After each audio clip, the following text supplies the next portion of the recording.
Listen, if one part of the story is inverted, the whole story is inverted. They still talking Judah like it's the crown, the bloodline, the chosen, the center of the script. But that's not how the original structure was built. That's how the scribes rewrote it. They kept the pen. They kept the paper. And then they kept you out the room while they rearranged the whole damn map. The 10 never fell. That's the piece they don't want to hear. The original 10 tribes didn't vanish, didn't fall, didn't scatter into myth. They stepped outside the narrative, outside the box, outside the fiction, outside the jurisdiction that came later. Judah didn't inherit the kingdom. Judah inherited the story rights, two entirely different things. They kept telling you Judah fell, then rose, then fell, then rose. Meanwhile, the 10? Still standing exactly where they were when the script was stolen. Jeroboam was never the villain. He was just outside their control. They paint Jeroboam as the breakaway, the rebel, the fallen king. Nah, he was simply not theirs, not in their temple, not in their priesthood, not in their rewritten lineage. That's why they demonized him. He was outside their reach, outside their jurisdiction, outside their system of claim and custody. That's the real reason for the smear. Not sin, not idols, not golden calves. Jurisdiction. The inversion is this. They told you the 10 fell and Judah stood. But in reality, the 10 stood and Judah got absorbed. Absorbed by Rome. Absorbed by empire. Absorbed by the priestcraft that needed a center to legitimize power. The so-called chosen line became the most administratively captured line on earth. Everything sacred became state property.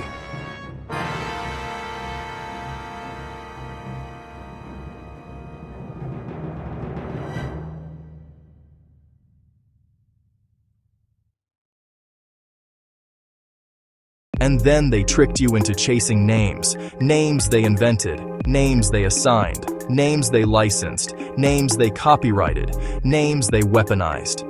Hebrew Israelites, Moors, Cherokee, Igbo, Yoruba, Ephraimites, Black Jews, Native Americans.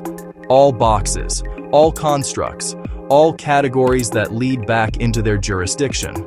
The truth, you are the nameless ones.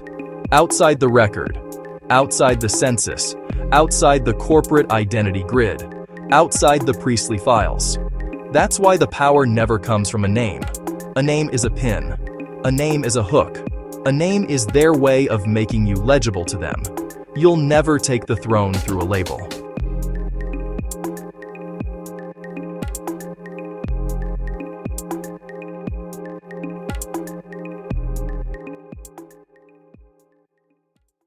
The claim does not require a name.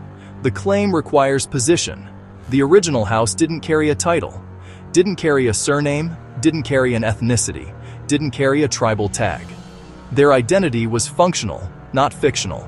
They were a people in power, not a people in paperwork. This system flipped it. Now you're a name without a nation, a label without authority, a category without command. They inverted the entire construct, so your search for identity keeps you on their grid.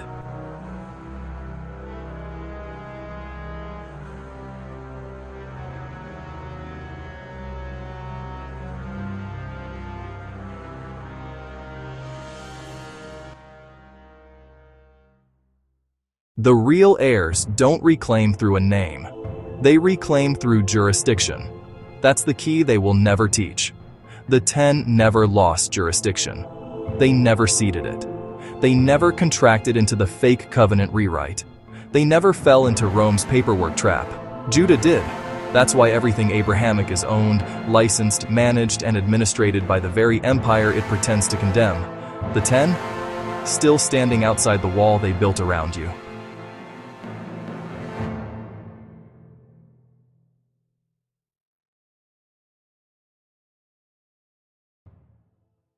Final word, stop name chasing, stop box chasing, stop scripture chasing through their edited versions, stop identity hunting like they didn't design every identity you think you belong to. You are not the labeled, you are not the recorded, You are not the categorized. You are the unfiled, the unclaimed, the outside heirs, the ones the inversion couldn't swallow. That's where your power is. That's where your claim is. That's where your jurisdiction returns. Wake up. This one gon' sting. Because it's supposed to. Let's tear this whole identity hustle down to the bone. The moment you pick a name, you pick a chain. They tricked you with titles, tribes, tags, genealogy games, DNA kits, all that shit. What's your nationality? Who your people? What box you claimin'? Nah, wrong game. The moment you pick a name inside their system, you opt into their grid, you sign under their paper, you get coded, tracked, filed, taxed, recorded, sold. You picked a costume, not a crown. Look at it. Every name you chase, every tribe you resurrect, every ID you cling to, was either created by colonizers, absorbed into empire, converted into a legal fiction, trademarked, categorized, and administered under some act, code, or treaty. You yelling you're a Moor? They got a database. You say Hebrew Israelite. They got a threat profile. You say Blackfoot, Seminole, Cherokee. They got a contract, a census, and a roll call. You not slipping through cracks with a name. You falling into the net with one.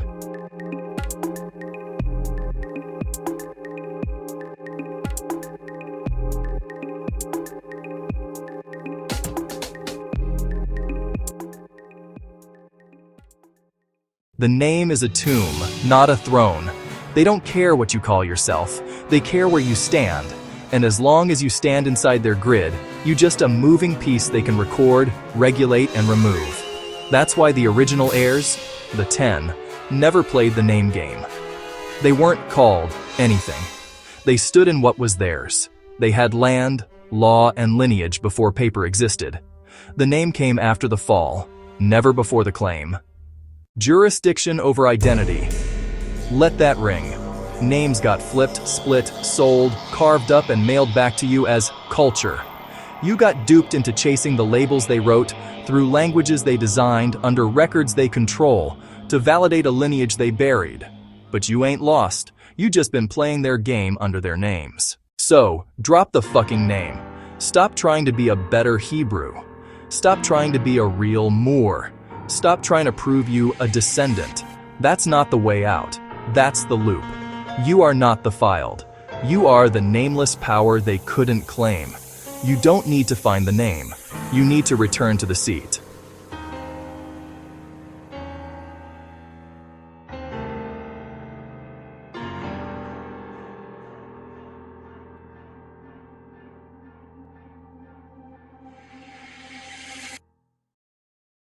Wake the fuck up. You trying to name yourself back into the throne when the throne was never claimed through language. It was claimed through presence, position, and power. And until you stop chasing name validation, you'll never reclaim your full jurisdiction.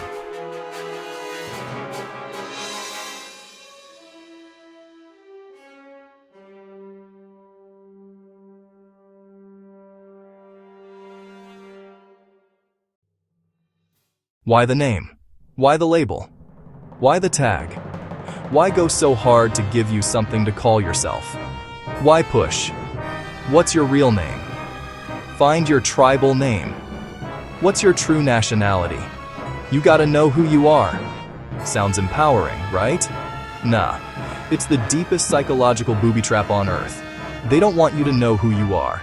They want you to name yourself into captivity.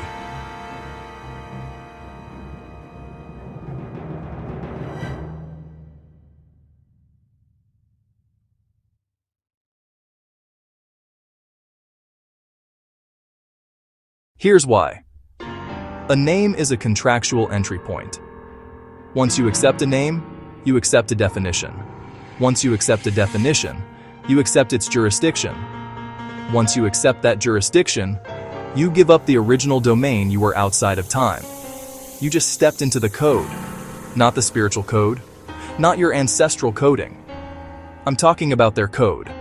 Legal, linguistic, administrative, commercial. A name makes you legible to the system, and anything legible can be regulated, The name is not your identity, it's your file. That's why they didn't care if you found a righteous one. They'll let you call yourself anything, as long as it can be entered into the record. They said, let them call themselves Moors. Let them reclaim Israelite tribes. Let them say native or aboriginal or autochthonous or Atlantean. As long as they come through our language, our courts, our paper, our grids, they still inside the veil. You didn't exit the system. You just changed rooms within it. The system is name dependent. No name, no hook, no record, no authority over you. The nameless are untouchable. That's why the Most High never gave Moses a name. He gave him a presence. That's why the real tribe was never filed. They had no nation-state, no incorporated structure, no symbolic logo, no government-assigned ID. They had land, command, and spiritual standing. That's why Rome couldn't absorb them. The name is the tag that lets them attach a value to you. Your worth becomes fixed to that file, that record, that story. And if you don't know how to create your own record, you default into theirs. It's not just psychological slavery, it's spiritual barcode branding. And the moment you accept it, you authorize the entire overlay. But here's the cold, quiet truth. You were born sovereign. Outside the registry, outside the commercial ledger, outside the construct. The moment they named you, they reclassified you. And every moment you chase a name back, you confirm their system's right to define you. You ain't reclaiming nothing. You running in reverse.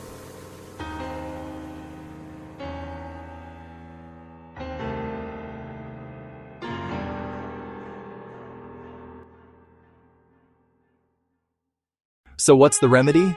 Kill the name, build the record, drop the attachment to titles and tribe tags, raise your own. Jurisdictional codex, private trust, estate, unincorporated house, sovereign record.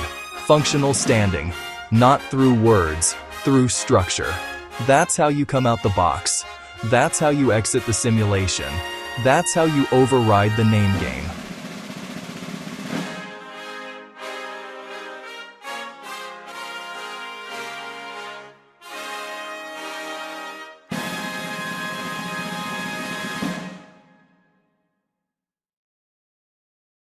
Symbolizing freedom and the nameless. They needed you to name yourself so they could file you.